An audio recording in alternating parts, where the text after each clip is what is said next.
الحمد لله رب العالمين والعاقبة للمتقين والصلاة والسلام على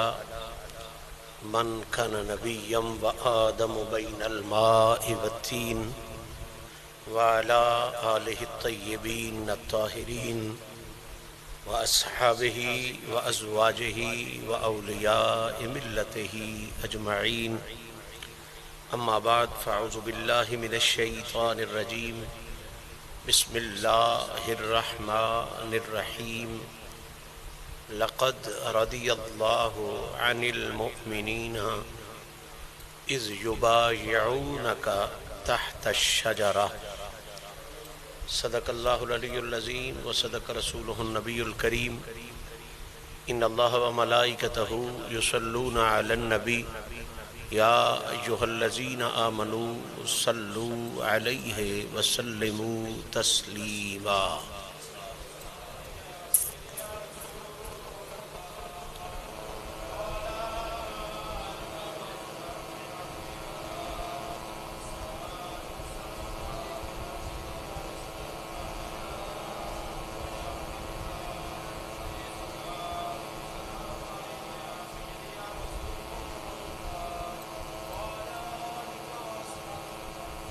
حمد و ثناء رب ذوالجلال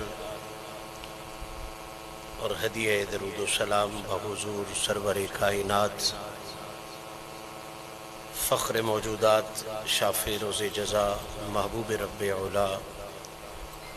جناب محمد مصطفیٰ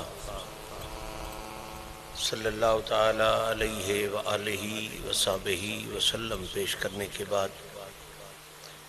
آج کی یہ عفت مآب تقریب جو آستان عظمت نشان آستان عالیہ حسین آباد شریف پر ذی الحج شریف کے دوسرے جمعہ شریف کے پاکیزہ دن میں آقا کریم علیہ الصلاۃ والتسلیم کے دین متین کی تعلیم و تبلیغ ظاہر و باطن کی اصلاح اور اللہ اور اللہ کے حبیب کے پیاروں سے پیار کے اظہار کے خوبصورت حوالوں سے انعقاد پذیر ہے. میری اور سب حضرات کی یقیناً یہ خوش بختی ہے کہ رب کریم نے ایک مرتبہ پھر ہمیں اس پاک مقام پر پاک دن میں پاک محفل میں پاکی کا لنگر وصول کرنے کے لیے مل بیٹھنے کی توفیق نصیب فرمائی. دعا رب العزت ہماری کوششوں میں پائی جانے والے عیبوں کو دور فرما کے ہماری محنت کو منظور فرمائے اور جن پاکان امت کا تذکرہ یہاں ہوتا ہے، جن خوبصورت عناوین اور مضامین کے حوالے سے یہاں گفتگو چلتی ہے، میرا مالک ان کی پاکی اور ان کی خوبصورتی ہمارے ظاہر کو بھی نصیب فرمائے اور ہمارے باطن کو بھی نصیب فرمائے. بحمد اللہ آستان عظمت نشان آستانہ عالیہ حسین آباد شریف سے محبت رکھنے والوں کو یہ شرف حاصل ہے کہ ہم آقا کریم کی ذات سے بھی پیار کرتے ہیں اور حضور کی بحمد اللہ ہر نسبت سے بھی پیار کرتے ہیں. جس طرح اللہ کریم نے ہمیں حضور کے توسل سے یہ نعمت عطا فرمائی ہے کہ ہم حضور کی اہل بیت اطہار سے مودت کا شرف رکھتے ہیں، اسی طرح یہ کرم بھی حضور کا صدقہ ہی ہم پر ہے کہ ہم حضور کے اصحاب پاک سے بھی عقیدت کا رشتہ رکھتے ہیں. اور میں یہ سمجھتا ہوں یہ ہماری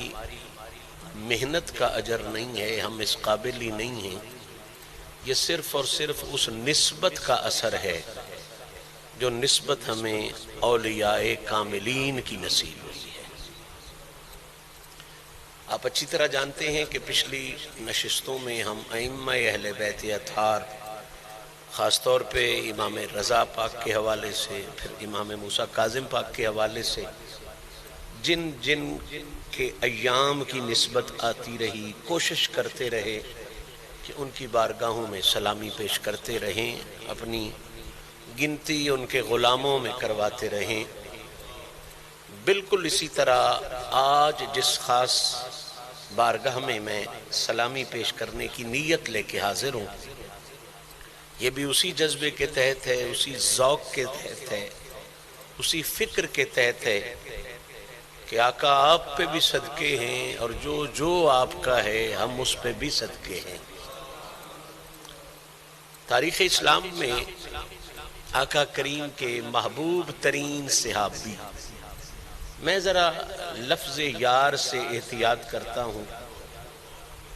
محبوب ترین کا لفظ اس کا اچھا متبادل ہے کہ یار کے لفظ میں مدد کا ہونا دونوں طرف سے ہوتا ہے، یعنی فلاں میرا یار ہے میں اس کا یار ہوں تو اس کا مطلب یہ ہے وہ میری مدد کرتا ہے میں اس کی مدد کرتا ہوں۔ یار کا لفظ ہی بے یاروں مددگار جس طرح استعمال ہوتا ہے یہ دوہری مدد کے لیے ہوتا ہے۔ اللہ تعالیٰ نے حضور کے لیے یہ صیغہ خود منع فرمایا ہے۔ رائنا میں جہاں باب مفعلہ آتا ہے تو اس کا ایک مطلب ہوتا ہے آپ ہماری رعایت کریں ہم آپ کی رعایت کریں گے۔ اللہ نے کہا لا تقولوا رائنا، تم کون ہوتے ہو محمد کی رعایت کرنے والے؟ محمد ساری کائنات کی رعایت کرنے والا ہے۔ تو مجھے ڈر آتا ہے کہ لفظ استعمال کرتے ہوئے میں احتیاط کرتا ہوں، میں یار کی بجائے حضور کا محبوب ترین صحابی کہنے کا شرف حاصل کرتا ہوں، اس لیے کہ حضور کا کوئی یار کیسے ہو، حضور ساری کائنات کے مدد فرمانے والے ہیں۔ سرکار کے محبوب ترین صحابی تیسرے خلیفہ راشد سیدنا عثمان ذو النورین رضی اللہ تعالیٰ عنہ کی شہادت کے حوالے سے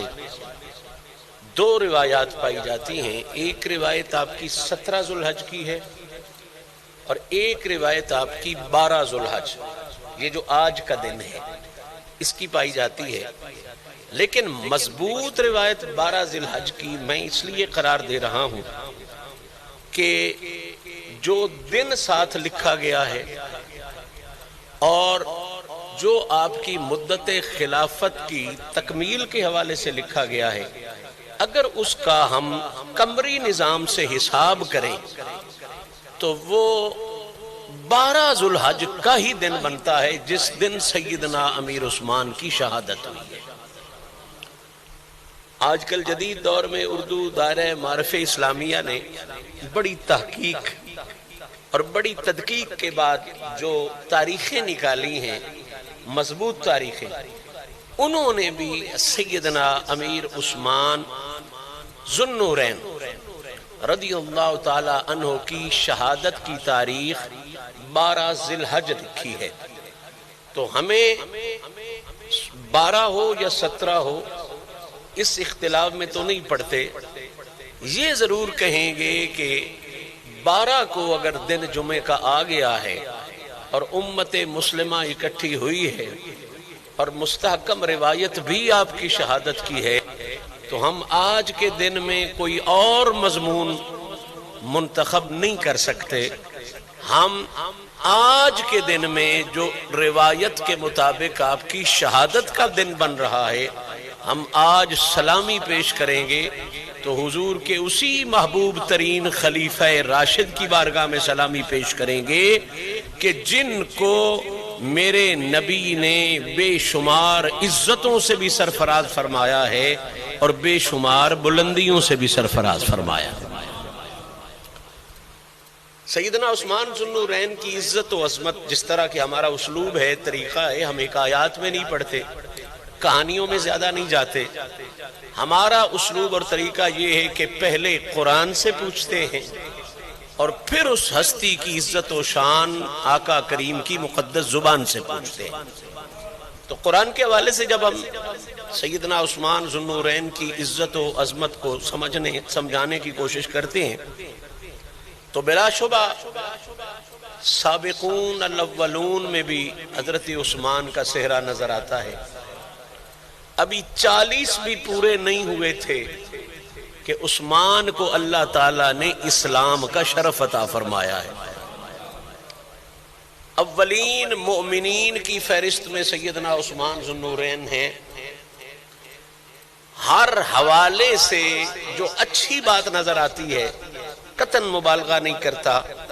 اگر ان کی فہرست بنے تو نام عثمان ذو النورین وہاں نمایاں نظر آتا ہے۔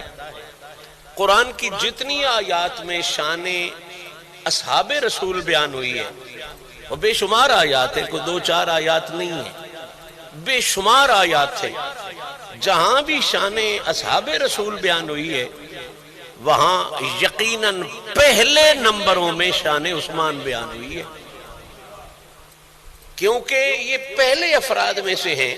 اور میں ایک بات بڑے مزے سے کہتا ہوں اور بڑے ذوق سے کہتا ہوں اور بڑی سنا کے کہتا ہوں کہ اسلام کی تاریخ ہی نہیں، عرب کی تاریخ میں یہ لکھا ہوا ہے کہ بنو ہاشم اور بنو امیہ میں اختلاف تھا۔ ظاہری بات ہے، رکابتیں ہوتی ہیں باہمی قبیلوں میں۔ بنو امیہ میں سے ہو کے شریکاں دا ٹبر ہو کے، مخالفین کا ٹبر ہو کے، اور اسی قسم کا سردار ٹبر ہو کے، مکے کے سرداروں کا خاندان ہو کے، حضرت عثمان بنو امیہ کے وہ پہلے فرد ہیں جنہوں نے میرے نبی کی غلامی کا طوق اپنے گلے میں سجایا ہوا ہے۔ بڑی بات ہے یار، گھر سارا دشمن ہو، باقی سب کی دشمنی رسول سے بنی ہے تو اعلان نبوت کے بعد بنی ہے، یہ سبق یاد رکھے۔ باقی جتنے بھی کافر رسول کے خاندان کے دشمن ہوئے ہیں اعلان نبوت کے بعد ہوئے ہیں۔ جب حضور نے کہا اللہ کو ایک مانو تو پہلے تو انہوں نے کہا محمد ہم آپ پہ صدقے قربان ہیں، پر یہ کام ہم سے نہیں ہوتا۔ حضرت عثمان کا تعلق اس خاندان سے تھا کہ رسول اللہ کا اعلان بہت بعد میں ہوا ہے۔ اس خاندان کی دشمنی تو حضور کے خاندان سے پہلے چل رہی تھی، عداوت چل رہی تھی، سرداری کے جھگڑے تھے، قیادت کے جھگڑے تھے۔ مزے کی بات نہیں ہے کہ خاندان سارا مخالف ہو، روایت ساری مخالف ہو، اور عثمان کا دل اتنا ستھرا تھا کہ جو ہی نور نبوت کی چمک پڑی ہے ذرہ برابر بھی نہیں ہچکچائے، محمد پر اپنا تن بھی فدا کر دیا ہے، اپنا من بھی فدا کر دیا۔ سیدنا عثمان ذو النورین ان پاکیزہ افراد میں سے ہیں جو صحابہ کے سرخیل ہیں، جو تاجدار ہیں صحابہ کے، اولین صحابہ میں سے ہیں۔ جہاں بھی شان صحابہ بیان ہوگی کوئی بے غیرت ہی ہوگا جو کہے کہ یہاں عثمان نہیں ہے۔ جہاں بھی شان صحابہ ہے وہ رضی اللہ عنہم ہے، کلم وعد اللہ الحسنی ہے، وہ لیذہبا ما لشاء لیطہرکم بہی ہے، جہاں بھی فلا اقسم بمواقع النجوم ہے، اور وہ والذین اتبعوہم بإحسان رضی اللہ عنہم ورضوا عنہ، جہاں جہاں اصحاب مصطفیٰ کی شان ہے، باقی کا ذکر بعد میں آئے گا، عثمان کا ذکر پہلوں میں آئے گا۔ لیکن ایک آیت خاص جو میں نے آج بطور سرنامہ کلام تلاوت کی ہے، اس آیت کا تو مزہ یہ ہے، حسن یہ ہے کہ یہ آیت رب نے نازل ہی عثمان کی شان کی وجہ سے فرمائی ہے۔ اللہ نے نازل ہی آیت مبارکہ عثمان کی وجہ سے فرمائی۔ نبی کریم علیہ الصلوۃ والتسلیم 1400 صحابہ کے ساتھ کعبہ شریف کی زیارت کرنے کے لیے مدینہ پاک سے نکلے۔ ایک خاص مقام ہے، اس مقام پر حضور رکے، عثمان پاک کو اپنا ایلچی سفیر بنا کے بھیجا کہ جاؤ مکے کے سرداروں کو کہو کہ ہم لڑنے نہیں آئے، ہم تم سے قبضہ لینے نہیں آئے، ہم صرف اور صرف اللہ کے گھر کی زیارت اور طواف کرنے آئے، تم ہمارے ایلچی بن کے جاؤ، کیونکہ تمہیں یہ شرف حاصل ہے اپنی نرمی اور اخلاق کی وجہ سے، اپنی بے انتہا رحم دلی کی وجہ سے، کہ تم نے زندگی بھر کسی کے ساتھ آج تک لڑائی کا لہجہ ہی نہیں استعمال کیا۔ بھئی ایلچی اور بھی تو بن سکتے تھے، رہنما قائد اور بھی بن سکتے تھے، سفیر اور بھی بن سکتے تھے، حضرت عثمان کو کیوں بھیجا؟ تو علماء تفسیر نے لکھا یہ وجہ تھی کہ کوئی بندہ حضرت عثمان کے اخلاق کے حوالے سے یہ نہیں کہہ سکتا تھا کہ یہ وہ الچی بن کے آیا ہے جس نے فلاں موقع پر میرے ساتھ صرف زبان کی سختی استعمال کی ہے۔ عثمان کی ساری زندگی، ہاتھ کی سختی تو بعد کی بات ہے، زبان کی سختی بھی عثمان کے حصے میں نہیں آئی۔ اب جس نے کسی کے ساتھ سختی نہیں کی ہے تو اس کی عزت کرنا تو ضروری ہے۔ کہا وہ بے شک کافر ہیں، احترام کریں گے، تیرے نے سختی نہیں کی کسی کے ساتھ۔ حضرت عثمان سفیر بن کے جاتے ہیں اور کافی دیر ہو جاتی ہے، کافی وقت لگ جاتا ہے، کوئی خبر واپس نہیں آتی۔ تو جس طرح ایلچی جائے، سفیر جائے، دن کافی ہو جائیں، وقت کافی ہو جائے اور وہ واپس نہ آئے، کوئی خبر نہ آئے، اور دشمنی بھی پہلے سے چل رہی ہو، جنگ بدر ہو چکی ہو، جنگ احد ہو چکی ہو، جنگ خندق ہو چکی ہو، تو ذہن میں تو یہ آتا ہے نا کہ انہوں نے ہو سکتا ہے ہمارے سفیر کے ساتھ بھی زیادتی کی ہو، اسے بھی پکڑ کے معاذ اللہ شہید کر دیا ہو۔ کچھ صحابہ میں یہ بات پھیلی کہ لگتا اس طرح ہے، ورنہ اتنے دن عثمان ادھر رکتا نہ، لگتا اس طرح ہے کہ انہوں نے عثمان کو معاذ اللہ شہید کر دیا ہے۔ ادھر یہ ان کے دلوں میں بات ہوئی، ادھر منظر یہ تھا کہ عثمان گئے اور جا کے قریش کے، مکہ کے سرداروں کو کہا میرے آقا کریم آئے ہیں، ہم آئے ہیں اور ہم صرف اور صرف کعبہ کی زیارت اور طواف کرنے آئے، کوئی ہمارا آپ سے لڑنے کا ارادہ نہیں، جس طرح ساری دنیا سے بندے آ رہے ہیں کعبے کا طواف کرنے، ہم بھی صرف طواف کرنے آئے ہیں، تو ہمیں آپ آنے دیں، اجازت دیں، آپ کی سرداری کو ہم تسلیم کر رہے ہیں۔ اب وہ کفار اپنے تئیں بڑے بغض والے بھی تھے، بڑے حسد والے بھی تھے، انہوں نے کہا جی ہم اپنے جیتے جی محمد عربی صلی اللہ تعالیٰ علیہ وسلم کو یہ اجازت دے سکتے نہیں ہے کہ اسی بھی اتھے ہی وستے ہو بھی ہے تو وہ بھی آ کے اتھے طواف کر جان، اساں نہیں اجازت دینی۔ اب یہاں پر ایک خاص مرحلہ ہے سیدنا عثمان کی عزت کا، جب انہوں نے کہا کہ آپ کے نبی کو تو ہم اجازت نہیں دیتے، لیکن عثمان تیرا ہم بڑا احترام کرتے ہیں، تو بڑا پیارا آدمی ہے، تو بڑا مخلص آدمی ہے، تو نے ہمیشہ بھلائی چاہیے سب کی، ہم تیری خدمت میں عرض کرتے ہیں کہ انہیں تو اجازت نہیں، لیکن تیرے سامنے کعبہ کھلا ہے، حجر اسود کھلا ہے، تو ایک طواف کر تیری مرضی، تو 10 طواف کر تیری مرضی، تو کعبے کے اندر جا تیری مرضی، تو حجر اسود کو چوم تیری مرضی، تجھے پورے پروٹوکول کے ساتھ اجازت ہے، تو جو مرضی ہے کر، تجھے اجازت ہے۔ اب دیکھنا ذرا ایمان اور یقین میرے نبی کے صحابہ کا، عشق حضور کے صحابہ کا۔ سارے سردار آگے کہتے ہیں عثمان ہم دروازے روک دیتے ہیں، کوئی نہیں آتا، تو اکیلا طواف کر، موج کر، کعبے کے اندر جا، اوپر چڑھ، جہاں مرضی ہے جو مرضی ہے کر، لیکن تیرے نبی کو ہم نہیں آنے دیں گے۔ وہ عثمان جس نے کبھی سخت لہجہ نہیں استعمال کیا، وہ جو کبھی زور سے نہیں کبھی بولا، اچھی آواز نہ، جس کبھی گل ہی نہیں کی تھی۔ سیرت نگاروں نے لکھا ہے عثمان کے چہرے پہ سرخی آ گئی، آنکھیں خون ابالنے لگیں،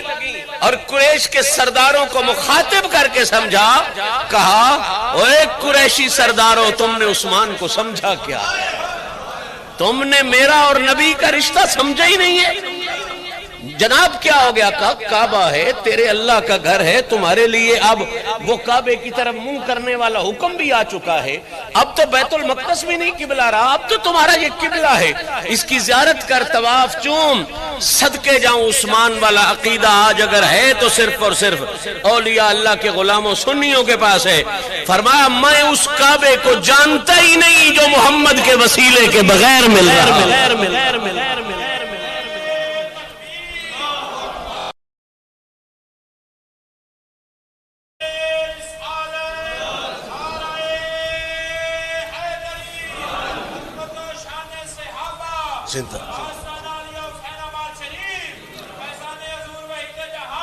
صدقے جائیں جناب عثمان کے عقیدے پر، صدقے جائیں ان کے نظریے پر. کہا اس کعبے سے میرا کوئی رابطہ ہی نہیں، اس کعبے کو میں جانتا ہی نہیں جو محمد کے چھوڑ کے کعبہ ملے. نبی چھڑ کے جڑا کعبہ لبے میرا اس کعبے نال تعلق ہی، میں اسی کعبے سے تعلق رکھتا ہوں جو محمد کو چھوڑ کے نہیں ملتا، محمد کی غلامی میں نصیب ہوتا. کہا میں نہیں کروں گا کعبے کا طواف، تمہاری طرف سے جتنی بھی اجازتیں ہوں میں اس وقت ہی طواف کروں گا جب حضور کی سنگت میں طواف کروں گا، حضور کی اداؤں کے ساتھ مل کے طواف کروں گا. ادھر دیر ہو گئی، ادھر صحابہ میں سے کچھ لوگوں نے یہ باتیں کرنا شروع کر دی کہ دیر ہو گئی ہے، لگتا ہے حضرت عثمان ابن عفان رضی اللہ تعالی عنہ کو شہید کر دیا گیا ہے. صحابہ میں جب یہ پریشانی پھیلی تو وہ نبی جو آج کے غلام کی پریشانی بھانپ جاتا ہے، جو 1400 سال بعد پیدا ہونے والے غلام کی پریشانی کو جانتا ہے، وہ سامنے والے غلاموں کی پریشانی کو نہیں جانتے تھے. حضور نے ان کی پریشانی دور کرنے کے لیے کمال عمل فرمایا. حیران ہو جاتے ہیں وہ بات پڑھ کے. حضور نے فرمایا تم لوگوں میں یہ پشیمانی ہے، پریشانی ہے کہ عثمان کو شہید کر دیا گیا، اور اگر کسی کے سفیر کو ناحق شہید کر دیا جائے تو پھر اسلام کا حکم ہے کہ پھر ان سے لڑنا ہے. یہ آگے چل کے حضور سبق سکھا رہے تھے کہ مسلم بن عقیل کو بھی شہید کیا جائے گا. یہ محرم آئے گا تو میں سمجھاؤں گا. مسلم بن نکیل کو بھی آج لوگ کہتے ہیں جی وسائل نہیں تھے، 72 بندہ تھا، تو امام حسین مسلم بن نکیل کی خبر سن کر پھر کیوں گئے؟ اور بے وقوفو تم نے اسلام کو سمجھا کیا ہے؟ رسول اس موقع پر واضح کر رہے ہیں بیعت رضوان کے موقع پر کہ اگر سفیر شہید ہو جائے نا تو پھر وسائل دیکھ کے لڑائی نہیں لڑی جاتی، پھر اللہ کا حکم سمجھ کے لڑائی لڑی جاتی. اگر سفیر ہو جائے، شہید ہو گیا ہے تو پھر ہمیں لڑنا چاہیے. تو اگر تمہیں اس بات پر اتفاق ہے تو آؤ میری بیعت کرو کہ ہم جان دے دیں گے، عثمان کے قاتلین سے بدلہ ضرور لیں گے. اب صحابہ پہلے ہی بڑے جذبات میں تھے، انہوں نے تو جان کی قیمت ہی محمد کی ادا رکھی ہوئی تھی، ان کے لیے جان قربان کرنا تو کوئی مسئلہ ہی نہیں تھا. سارے ہاں تو جیڑی شے سستی کیتی ہوئی آئی ہائی جان حضور دے نا تے ہر ویلے فدا. جب حضور کا ہاتھ اٹھتے دیکھا کہ آؤ بیعت کرو اس ہاتھ پر، اس بات کی کہ ہم جان دیں گے، عثمان کے قاتلوں کو نہیں چھوڑیں گے، بدلہ لیں گے، تو میں تو یوں کہوں گا کہ جذبہ تو بدلے کا بھی ہوگا، لیکن اس جذبے کو اس ہاتھ نے کتنا بڑھایا ہوگا کہ حضور ہاتھ دے رہے ہیں، حضور کرم فرما رہے ہیں. منٹ نہیں لگا، سارے صحابہ باری باری آ کے بیعت ہوتے جا رہے ہیں، کہتے جا رہے ہیں رسول اللہ جان صدقے ہیں، بدلہ ضرور لیں گے. آپ کے سفیر کی انہوں نے گستاخی کی ہے، بدلہ ضرور لیں گے. اب یہاں تک تو بندے کا ذہن ذرا تھوڑا سا پریشان رہتا ہے کہ یہ تو بدلے کی تیاریاں ہو رہی ہیں، یہ تو بدلے کی تیاری، اور حضور عثمان ٹھیک ٹھاک ہیں، اللہ کا نبی بدلے کی تیاریاں کر رہا ہے، بکنے والے بکتے بھی ہیں. اخیر میں میرے رسول نے ہر سوال کا جواب دے دیا. بھئی 1400 صحابہ میں سے 1399 صحابہ نے بیعت کی. 1400واں جڑا آخری صحابی سی وہ سی عثمان، جڑا اگے ہی مکے چ گیا سی. اگر حضور کو بھی حقیقت کا پتہ نہ ہوتا تو میرے نبی کسی صورت میں یہ عمل سر انجام نہ دیتے. جب سب صحابہ نے بیعت کر لی یا رسول اللہ عثمان نے قاتلان بدلہ لواں گے، پھر میرے نبی نے اپنے ہاتھ پر ہائے ہائے اپنے ہاتھ پر اپنا ہاتھ رکھا، اپنے ہاتھ پر اپنا ہاتھ رکھا اور کہا یہ بیعت عثمان کی طرف سے کر رہا. وکھن تے نکی جی گل ہے لیکن کتنے راز دس چھڈے کہ تمہارے سامنے ضرور بیعت لے رہا ہوں، یہ بھی ایک طریقہ ہے اظہار محبت کا، لیکن محمد کریم کو پتا ہے اگر عثمان مارا گیا ہوتا، شہید ہو گئے ہوتے، نبی عثمان کی طرف سے بیعت لینے کا پھر مطلب ہی کوئی نہیں بنتا تھا، وہ تو شہید ہو چکا. اب اس کی طرف سے بیعت کیوں لی جا رہی ہے؟ تو عثمان کی طرف سے بیعت لے کے نبی نے بتایا کہ نبی کی آنکھوں پہ پردے نہیں ہوتے، نبی جدھر بھی ہوتا ہے اپنے غلام کو بھی دیکھ رہا ہوتا ہے، غلام کے ہر حال کو بھی دیکھتا ہے. پھر سبحان اللہ کیا بات ہے. کائنات میں بڑے بڑے لوگوں کے وقت ہوں گے, بڑے بڑے نصیب ہوں گے, بڑی بڑی عزتیں ہوں گی, بڑی بڑی شانیں ہوں گی. ہم ہر عزت والے کو سلام کرتے ہیں, لیکن ابن عفان ذو النورین کی اس عزت کا ہی تو اندازہ کر کتنی بڑی عزت ہے کہ رسول کریم اپنے ہاتھ کو عثمان کا ہاتھ 1400 صحابہ کے مجمع میں قرار دے رہے. میرا ہاتھ ہی عثمان دا ہاتھ ہے, میرا ہاتھ ہی عثمان کا ہاتھ ہے. اب یہ کوئی تصوف کی محفل ہوتی تو میں اس ہاتھ پہ بات کرتا کہ اس ہاتھ میں پھر کیا کیا راز تھا, کیا کیا قدرتیں تھیں, کیا کیا ندرتیں تھیں. آپ کے لیے یہ سمجھنا بھی کافی ہے کہ رسول جو کہیں اس بات کو تو اللہ بھی نہیں ٹالتا. تو جب رسول نے کہہ دیا یہ ہاتھ دیکھنے میں رسول کا ہاتھ ہے, حضور کہہ رہے ہیں یہ عثمان کا ہاتھ ہے, اب جو فرق کرے اس کی بدنصیبی پہ بندہ روئے ٹپ ٹپائے کیا کرے. تو عثمان پہ انگلی اٹھا رہا ہے جس کے ہاتھ کو مدینے والا علی کے سامنے اپنا ہاتھ کرا دے. اگر اس زنجیر کو سمجھا جائے تو بڑا کمال ہوتا ہے کہ عثمان کا ہاتھ نبی نے کہا کہ میرا ہاتھ, عثمان کے ہاتھ کو نبی نے کہا میرا ہاتھ. اب قرآن آیا, قرآن نے کہا ید اللہ ہے, ید اللہ ہے فوق ایدیہم, عثمان کا ہاتھ اوپر نبی کا ہاتھ اوپر خدا کا ہاتھ. اور ابھی بھی نہیں سمجھ آئے تو پھر یوں کہہ لے عثمان کے ہاتھ کو نبی نے کہا یہ میرا ہاتھ ہے, اور نبی کے ہاتھ کو خدا نے کہا یہ میرا ہاتھ ہے.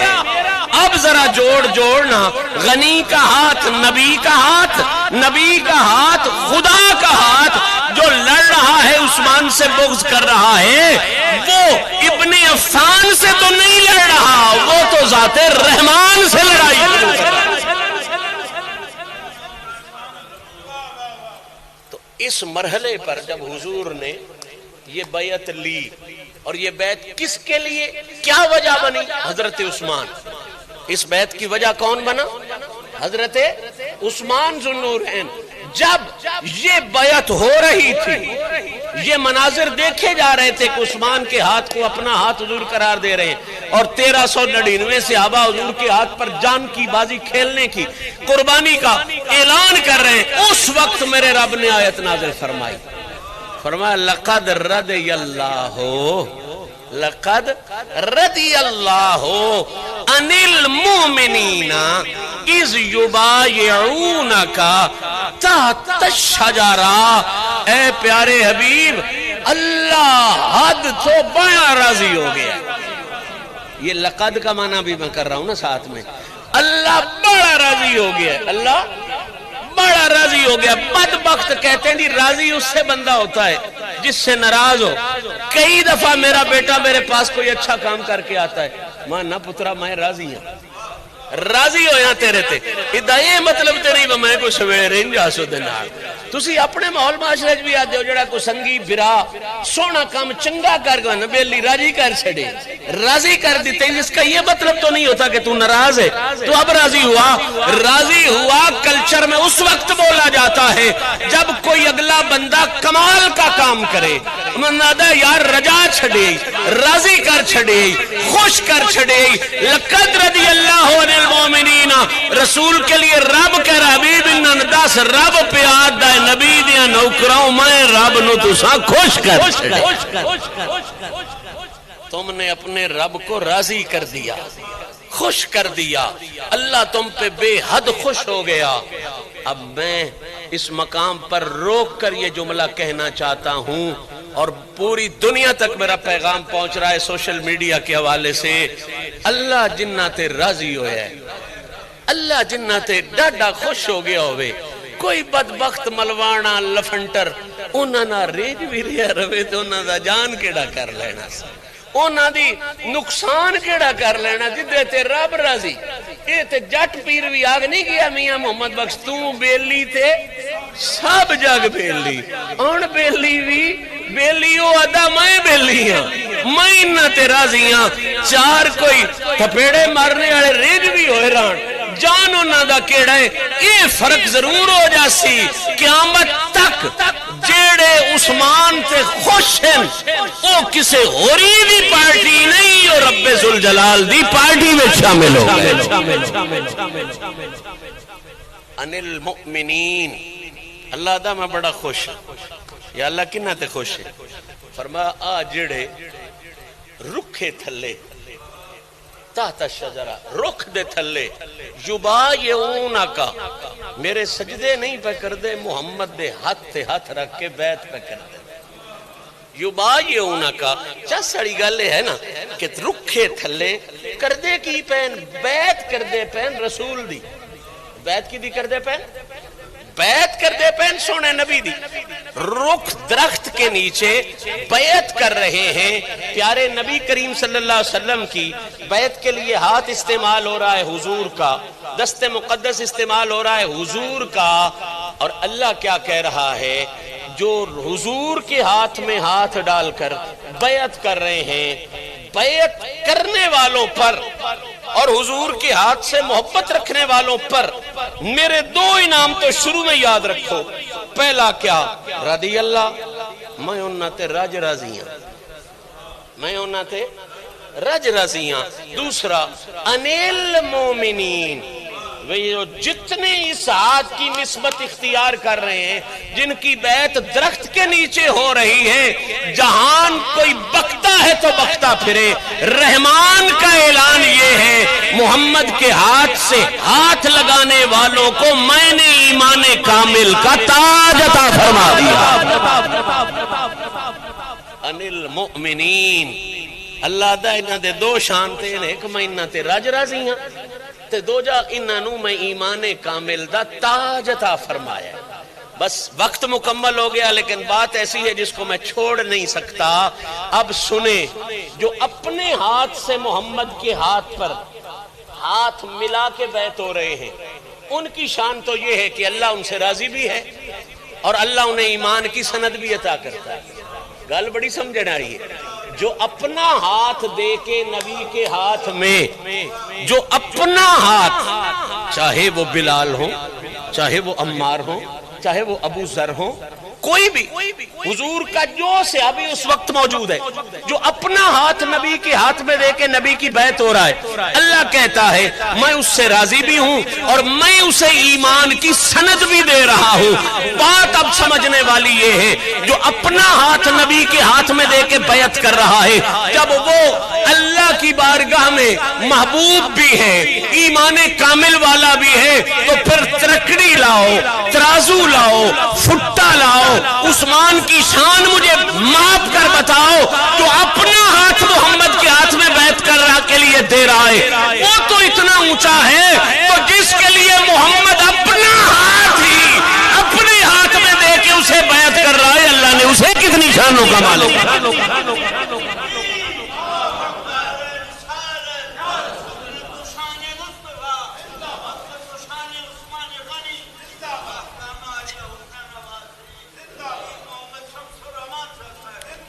یہ وہ ہستیاں ہیں یہ وہ بلند ترین افراد ہیں جنہیں مالک نے منتخب فرمایا ہے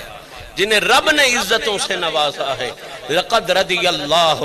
عن المؤمنین اذ یبایعونک تحت الشجرہ ہر بیعت والے کی بیعت کمال کی تھی علی نے جب بیعت کی ہوگی کوئی کمزور بیعت ہوگی حضرت عمر کی بیعت کوئی کمزور بیعت ہوگی حضرت ابو بکر صدیق کی بیعت کوئی کمزور بیعت ہوگی ہر بیعت کرنے والے کی بیعت کمال کی ہے لیکن یہ ماننا پڑے گا یہ جو یبایعونک تحت الشجرہ میں بیعت عثمان کے حصے میں آئی ہے یہ جہان کے کسی فرد کے حصے میں نہیں آئی اللہ کریم آپ کے ذکر پاک کا صدقہ ہمارے دلوں کو پاک فرمائے ہمارے دلوں کو حضور کی نسبت کا ہر حوالے سے حیا کرنے کی توفیق عطا فرمائے میرا مالک بغض اناد حسد کے راستوں سے محفوظ فرمائے اپنے اور اپنے حبیب کے پیاروں کی غلامی میں جلائے اور اسی غلامی میں مرنے کی توفیق عطا فرمائے وآخر دعوانا